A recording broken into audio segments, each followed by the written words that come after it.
एक पेशेंट आपके पास जब आता है, हाँ, तो जनरल पॉपुलेशन को एक आइडिया आप दे सकेंगे कि what the patient is feeling, कि शॉर्टनेस ऑफ ब्रेथ होती क्या है एक्चुअल में, क्या मुश्किलात होती हैं और वो सफर उसका कैसे गुजरता है पूरा ये सारे पीरियड में। देखिए इसमें सबसे पहली बात ये है कि जब एक कोरोना का पेशेंट जो कि क्रिटिकल मतलब हमारे पास आता है, तो सबसे पहले तो ये है कि उस बेचारे को सांस लेने में बहुत मुश्किल हो रही होती है। वो आप यही समझ लें कि बंदा जैसे आपका गला दबा रहा हो और आप सांस लेना चाह रहे हो और आप सांस ले ना पा रहे हो। और ये तो मैं भी मतलब आप वो तो सिचुएशन ऐसी है कि थोड़ी देर बाद वो आप छुड़वा लें अपने आप को या आप गुजर जाएं, लेकिन ये जो कंडीशन है जो कोरोना वाले पेशेंट की, ये कांस्टेंट मतलब वो है सेम इसी कंडीशन में इसी फीलिंग में जब तक या तो वो ठीक नहीं हो जाता और या वो अल्लाह को प्यारा नहीं हो जाता, वो यही मतलब इसी कंडीशन में रहता है और ऐसे ही फील करता रहता है। और इवन अगर इमरजेंसी में मतलब मैं बात करता हूँ, हमारे पास पेशेंट आया था जो कि बेचारा he was hungry for air, मतलब उसको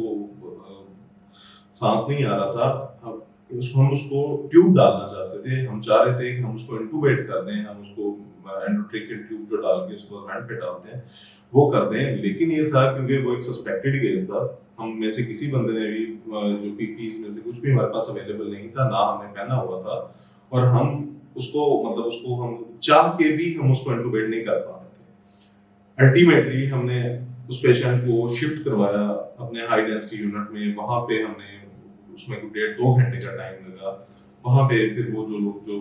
वहां पे लोग अवेलेबल थे उन्होंने उसको फर्दर मैनेज किया। और जो है ये आप पूरा आम सी एक समझना चाहते हैं तो उसमें ये है कि आप एक टब भरें पानी का और उसमें अपना मुंह दबाएं और वहां पे सांस लेने की कोशिश करें। तो जो आप उस टाइम पे फील कर रहे होंगे, तो सेम यही चीज ये कोरोना का पेशेंट जो कि रेस्पिरेटरी डिस्ट्रेस में आता है, एआरडीएस के साथ आता है, वो फील कर रहा होता है। इन सिंपल वर्ड्स बहुत तकलीफ होती है, बहुत तकलीफ में पेशेंट होता है। और सबसे ज्यादा अगर आप मतलब being a family, being emotional point of view से आप बात करें, देखें जब आपका पेशेंट एक क्रिटिकल पेशेंट को लेके आप हॉस्पिटल में आते हैं, तो आपकी कोशिश ये होती है कि आप मैक्सिमम टाइम उसके साथ स्पेंड करें, अपने मरीज के साथ स्पेंड करें, और मरीज की भी एक कोशिश होती है कि वो अपनी फैमिली के साथ टाइम स्पेंड करे। लेकिन जो कोरोना का पेशेंट है उसमें सबसे पहले तो हम उसको आइसोलेट करते हैं, घर वालों से हम उसको अलग करके उसको हमने अलग रखा होता है। और अगर खुदा ना खास्ता वो मरीज फौत हो जाता है, तो उसकी डेड बॉडी भी उसके अटेंडेंट्स को हैंड ओवर नहीं की जा सकती, और जो है वो डिस्ट्रिक्ट गवर्नमेंट के मतलब उस पर डिस्पोजल पे होती है, वो उसको मतलब वो दफन करते हैं। और इवन आपको शायद ये भी नहीं पता होता कि उसकी कब्र कहाँ पे है। तो आप being a Muslim, being a Pakistani, आप ये जरा इस चीज को माइंड में लाएं कि आपका एक प्यारा जो कि फौत हो गया है और आप उसके जनाजे में शरीक नहीं हो सके, आप उसका जनाजा नहीं पढ़ सके, आपको ये नहीं पता कि उसको गुस्ल किसने दिया है, उसका जनाजा किसने पढ़ाया, उसमें कितने लोग शामिल थे, और अल्टीमेटली वो कहाँ पे दफन किया गया है, जहाँ पे शायद आप जाके फातिहा खानी करते हैं तो आपको थोड़ा सा फील बेटर करते हैं और आपको थोड़ी सी सेटिस्फेक्शन होती है। छोटी सी चीज है जो आपने आजकल देखी होगी कराची में, बहुत सारे केसेस है जो लोग नेगेटिव जिनके पास रिपोर्ट्स थी और उनको हॉस्पिटल का स्टाफ कहता था कि कोरोना की वजह से उनकी डेथ हुई है, तो वो क्या एलिमेंट्स थे? हाँ वो सर देखें, इसमें ये है कि मैं जैसे कि हमने पहले बात की थी टेस्टिंग कैपेसिटी की, और टेस्ट की जो डिफरेंट टाइप ऑफ टेस्ट हैं, डिफरेंट टाइप ऑफ स्वैब्स हैं जो आप लेते हैं, आप लेके करते हैं। अगर पेशेंट इन्फेक्ट हुआ है तो उसको पॉजिटिव होने में हो सकता है 5 से 7 दिन लग जाए। मतलब उसका टेस्ट ये नहीं होता कि आप आज इन्फेक्ट हुए हैं और आज के आज ही आपका जो है वो टेस्ट पॉजिटिव आ जाएगा। और इवन अगर नेगेटिव भी आ जाता है तो हो सकता है कि वो 3 दिन के बाद, 4 दिन के बाद पॉजिटिव हो। मतलब मेरे अपने हॉस्पिटल में, मेरे अपने यूनिट में तीन डॉक्टर्स, फीमेल डॉक्टर्स थी जो कि इन्फेक्ट हुई थी एक पेशेंट से। और वो पेशेंट था जो कि इनिशियली हमारे पास कोरोना के सस्पिशन के साथ आया, हमने उसका टेस्ट किया तो नेगेटिव आया। जब नेगेटिव आया तो हमने उसको अपने कोरोना वाले वार्ड से निकाल के उसको अपनी जनरल मेडिसिन वाले वार्ड में शिफ्ट करवा दिया, और हम उसको एज अ एक नॉर्मल पेशेंट मतलब उसको हम देखते रहे, ट्रीट करते रहे, उसको मैनेज करते रहे। और उस बंदे से 3 डॉक्टर्स इन्फेक्ट हुए हैं एक बंदे से। अल्टीमेटली जब वो 3 लोग इन्फेक्ट हुए हैं, उनके टेस्ट हमने करवाए हैं, वो पॉजिटिव आ गए, फिर हमने उसको देखा कि ये लोग तो कोरोना में थे ही नहीं, ये मतलब ये तो ना कोरोना के एचडीयू में थे, ना फ्लू फिल्टर क्लिनिक पे थे, ना जो हमारे आइसोलेशन वार्ड्स हैं वहां पे थे। फिर उन्होंने जब चीजें सॉर्ट आउट की तो वो एक पेशेंट था जो सस्पिशियस था, फिर हमने उसका दोबारा करवाया, फिर वो पॉजिटिव आया। यानी कि नेगेटिव टेस्ट का बिल्कुल ये मतलब नहीं है कि बंदे ये को कोरोना नहीं है, नेगेटिव टेस्ट में भी बंदा हो सकता है कोरोना का कैरियर पॉजिटिव हो और शायद वो बीमार हो गया मतलब with the passage of time with in 2 3 4 days मतलब हो सकता है कि आपका टेस्ट पॉजिटिव हो जाए। इसमें मतलब बेसिकली आपने क्लिनिकल पिक्चर प्लस आपने आपका जो पीसीआर है, इन दोनों चीजों को साथ देख के चलना होता है। What will happen? आगे क्या होगा?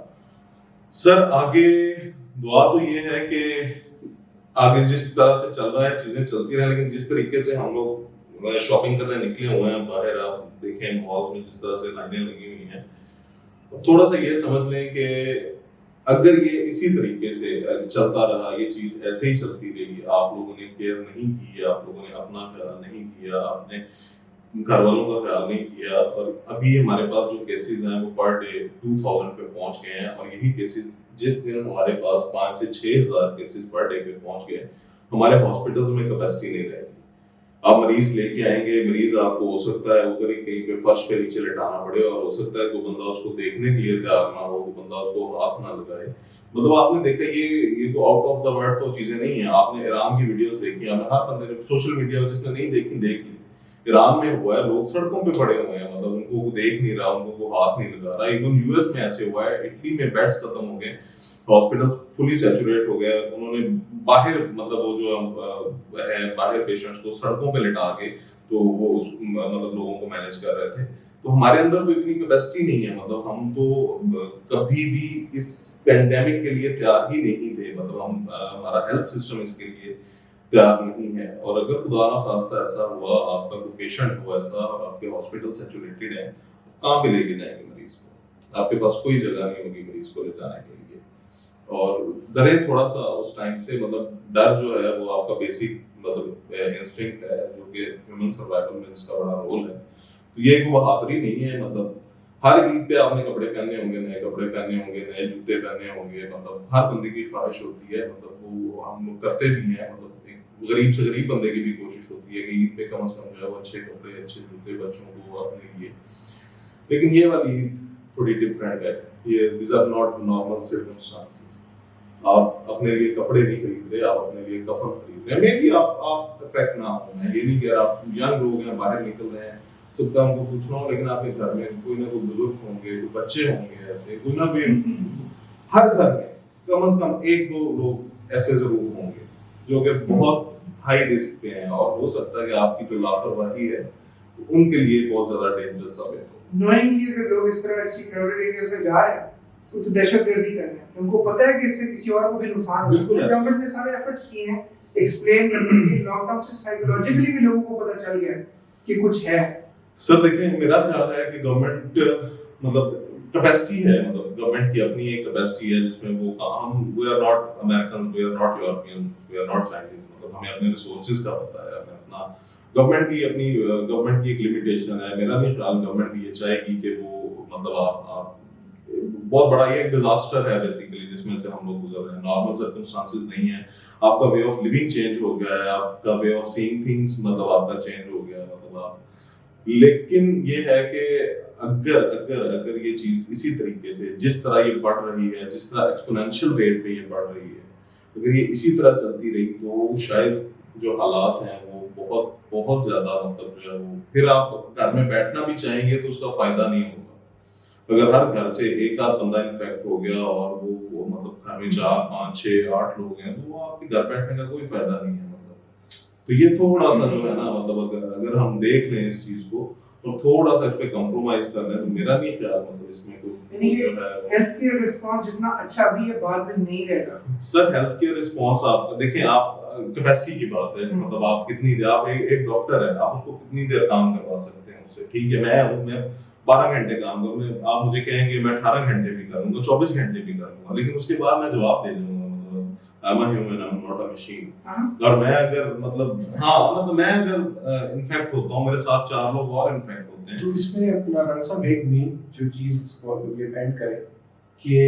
डॉक्टर्स के लिए इस वक्त सबसे इम्पोर्टेंट चीज क्या है। सर देखें, डॉक्टर्स के लिए सबसे इम्पोर्टेंट इस टाइम पे जो पीपीज हैं वो है। बहरहाल उसमें ये है कि काफी सारे लोग हैं, काफी सारे मुखय्यर असरात हैं, जैसे कि भाई इधर बैठे हुए हैं, कुमैल भाई, आप जो है इनका बहुत बड़ा रोल है। और मैं अब डॉक्टर माज असलम जो कि हमारे साथ मौजूद नहीं है यहाँ पे, वो माशाल्लाह बड़ा नाम है, मतलब नहीं मौजूद मतलब है वो इस सिटिंग में ठीक है अल्हम्दुलिल्लाह वैसे वो ठीक है और घर पे है। घर पे होंगे आज हम यहाँ उन्हीं की वजह से बैठे हाँ बिल्कुल ये सारा ठीक है मास भाई सर असल ये है कि गवर्नमेंट के अपने एसओपीज हैं, लेकिन एक बंदा जो काम कर रहा है उसको अगर आप पीपी दे देंगे, उसकी एक मेंटल सेटिस्फेक्शन है, वो मतलब उसकी काम करने की जो उसकी कैपेसिटी है वो बढ़ जाएगी। आप मेंटली सेटिस्फाई होते हैं तो आप जो है वो काफी सारी चीजें जो है ना वो आउट ऑफ द वे जाके कर जाते हैं। और अगर आप मेंटली सेटिस्फाइड ही नहीं है, आप खुद डरे हुए हैं, और आप एक जब आप इमरजेंसी में हैं, आप ओपीडी में हैं, आप किसी आपको लग रहा होता है जो मरीज खांसी करता हुआ आ रहा है, आपके ज़हन में ये होता है यार ये कहीं पे इसको कोरोना ना हो, और आप अगर एक फियर की उसमें बैठे हुए हैं तो वो दैट्स नॉट फाइन। मतलब आप उसको पेशेंट को आप देखेंगे आप उस तरीके से नहीं देख पाते जिस तरीके से आप एक मतलब अगर आप सेटिस्फाई होकर बैठे हुए हैं, आपने एक इक्विपमेंट पहना हुआ है, आपको पता है कि मेरी प्रोटेक्शन है। उसमें ये है कि उसमें काफी सारे लोगों की जो है ना वो हमें मतलब डोनेशंस पे हमने मतलब काफी सारा काम किया है। और अल्हम्दुलिल्लाह मेरे हॉस्पिटल में ये है कि अगर किसी भी बंदे हमने तकरीबन हर बंदे को कवर किया है वहाँ पे जो है इंशाल्लाह अपना मैं भी मेरे ख्याल से अपना एक चीज मैं यहाँ पे ऐड करूंगा कि इस टाइम हमने जो ये पीपीस पहने हैं ये इनकी फरमाइश पे पहनी है क्योंकि ये अभी ड्यूटी करके हॉस्पिटल से आ रहे हैं and he felt it is necessary कि हम लोग बिल्कुल इनसे थोड़ा सा दूर हो गया। और इंशाल्लाह जब बिलाल भाई यहाँ से जाएंगे तो हम आपको जो है ना आपके पूरे स्टाफ के लिए स्पेशली जो इमरजेंसी के अंदर आपके डॉक्टर्स और नर्सेज है ना,